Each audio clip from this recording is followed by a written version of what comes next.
I'm going to use Daniel Smith's Autumn collection. Now, if you don't have these colours, don't worry. I will put alternative colours in the description below. There is no drawing involved. So I'm just flooding this with water. Here's my plastic card.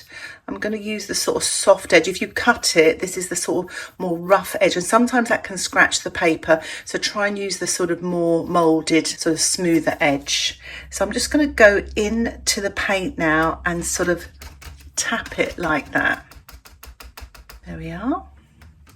Okay, look at that. Oh, I just love this technique. Now, that's the ultramarine end, so the Rose of Ultramarine. So I'm just going to sort of slide it like that along and just get a little bit more paint. Make sure it's the right way around. That's it.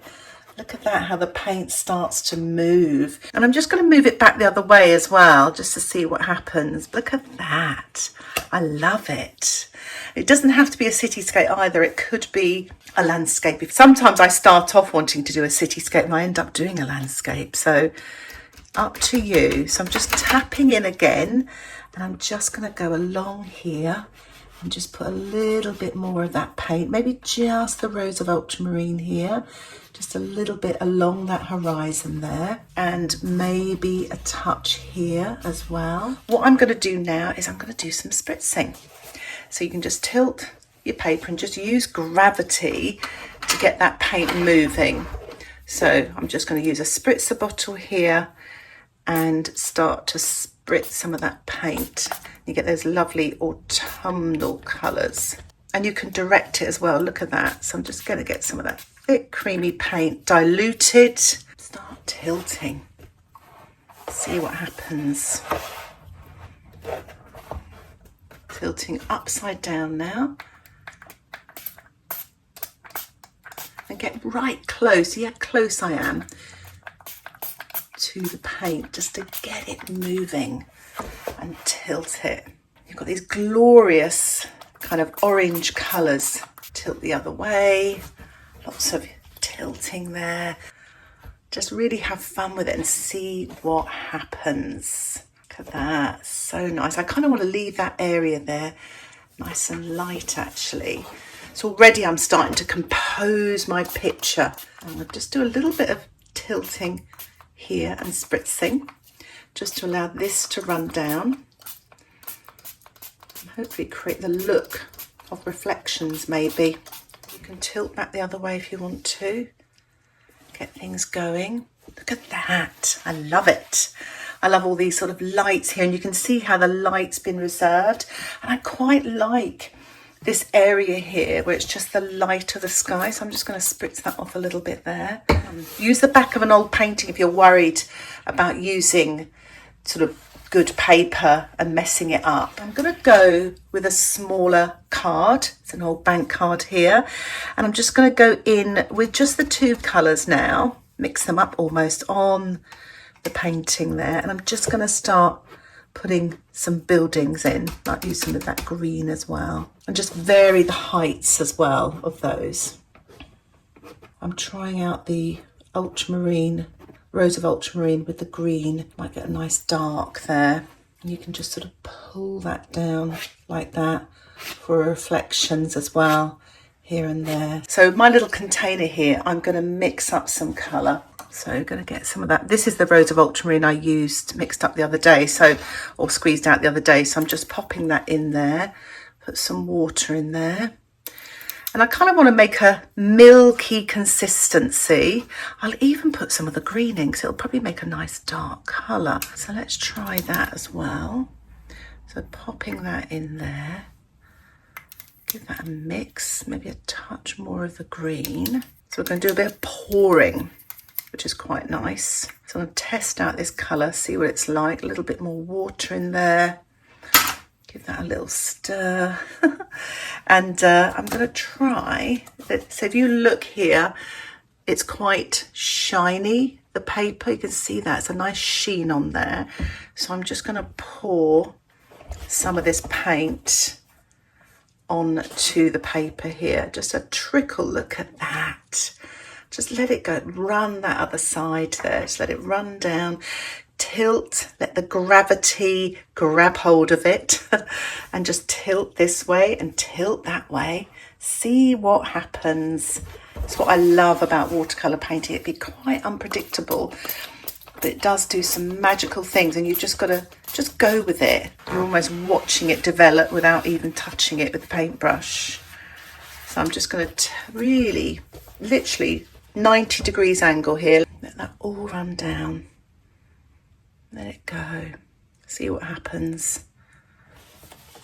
And then back the other way. There we are.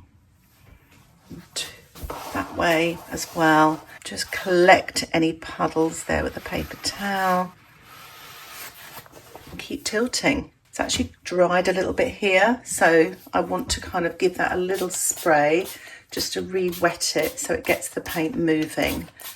Don't worry about your buildings, we can always add some more there. Remember, this is a semi-abstract, so we're having fun. We're not going to worry too much about it looking perfect. Just going to pick up that puddle there, like that. Lovely. I just love these colours. It's the Aussie red gold that's really lovely, and the green creates those darks there. The rose of ultramarine sort of creates more of a subtle colour there. I'm very tempted to do something more in the sky, maybe just here.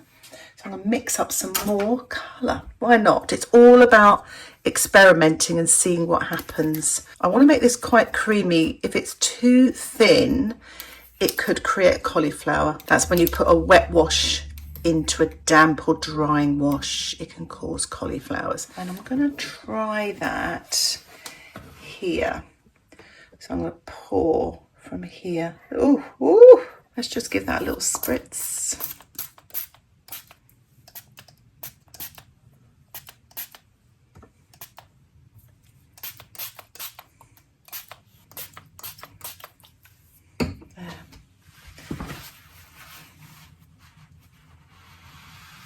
Get some nice colour combinations here, because I put more green in this colour, so it's kind of neutralised the rose of ultramarine. It's made a lovely kind of brown colour. I'm kind of tilting it into that top corner there. See what happens. Just give that a spritz.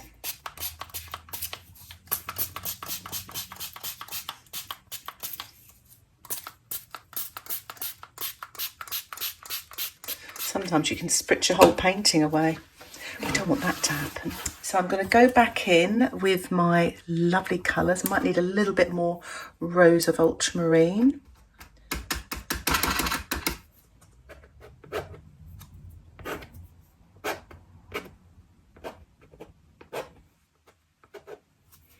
Just varying the size of the building and just sort of swiping a little with the card. So you just get these lots of buildings, and just you can print with the card as well. It's really effective. Just getting a longer bit of card here and just sort of putting these sort of paler buildings in there, maybe a tall one here.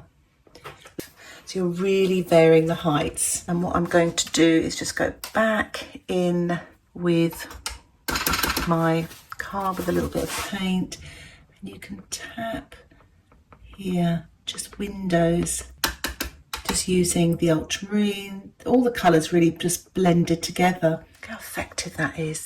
You don't have to be painting for years to actually paint in this way. You could be a complete beginner, and sometimes it can be so freeing up to start painting in this way. I really recommend it, especially if you're a bit fearful of watercolours. So I'm just going to come down here now and just do a little bit of swiping with the card, just to pull out some reflections, just soft reflections in the water. Maybe swipe again. A little bit more here. Touch there. Maybe a long one here. What I do like, because I live near the City of London, there's lots of building work and things like that going on. They've got all these cranes, and I quite like, if few little cranes here and there just creates a bit of interest in the sky. And the other thing you can do is you can just, can you hear that? Just swipe there, just to kind of maybe swipe in the water, just to create a little bit of light to finish off my cityscape scene. So I'm just going to remove the washi tape. I love that Aussie red gold. It's almost like a bright orange, but when it's dilute, it looks more of a kind of a yellow ochre colour. So you really get a lot out of that colour. And I love the rose of ultramarine as well. It's really subtle, very beautiful. And the green is quite sort of lovely for the dark. So I really am pleased with it. And I definitely am inspired to maybe paint some other autumn colours using these paints. But I will, as I said earlier, give you some colour alternatives in the description below. I really hope you enjoy this tutorial and inspires you to have a go at painting something similar. And I do have a few extras that I have made available to my patrons on my Patreon membership, showing you how to paint highlights and reflections in the water. And if you'd like to learn more about that, please see the description below. You'll get access to my exclusive tutorials and downloadable outline sketches as well. Thank you so much for watching. Happy painting. Bye for now.